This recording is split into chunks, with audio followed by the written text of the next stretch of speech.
सोनपुर जिले में चाषी और पुलिस मुहांमुही बयान रखिले। वर्धन सिंहदेव गोटे सांस्कृतिक मंच बरगढ़ धनुजात्रा कही चाषी नौटंकी बोलिकी आम सुवर्ण लोक महोत्सव आम लोक मान महोत्सव सुवर्ण लोक भितर सुवर्णपुर लोक भितर 70 भाग चाषी आम महोत्सव से आम महोत्सव आम जाकि तुम सांस्कृतिक मंच जब ताच्छल्य कर तुम बयान फेरई नियो बोलिकी खाली प्लाकार्ड धरिक जाइलु आ संघबद्ध भाव में बीजेपी गुंडा मैंने सांसद निज प्रतिनिधि नेतृत्व में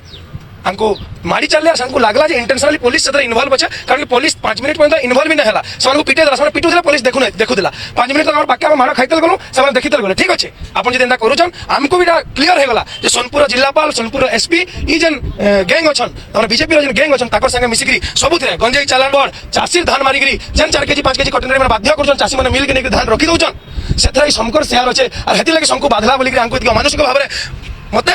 मोर देह भल नहीं कहली एसपी मत एमती सिरकिटिगिरी घेसरे घेसरे नहीं सहित मानविकता नहीं डीजी को भी पचाऊ गृहमंत्री मुख्यमंत्री मोहन माझी को भी पचाऊ आप एसपी मानविकतार ज्ञान अच्छे तो आ कनक वर्धन सिंह को पचाऊ आप राजाशाही नहीं चली आप राजाशाही नहीं चली आमको गुंडागर्दी डरे नहीं पारन आम आवाज आहरी बुलंद हवा चाषी मान लगे चाषी सरकार आसबार तक आवाज बुलंद हवा।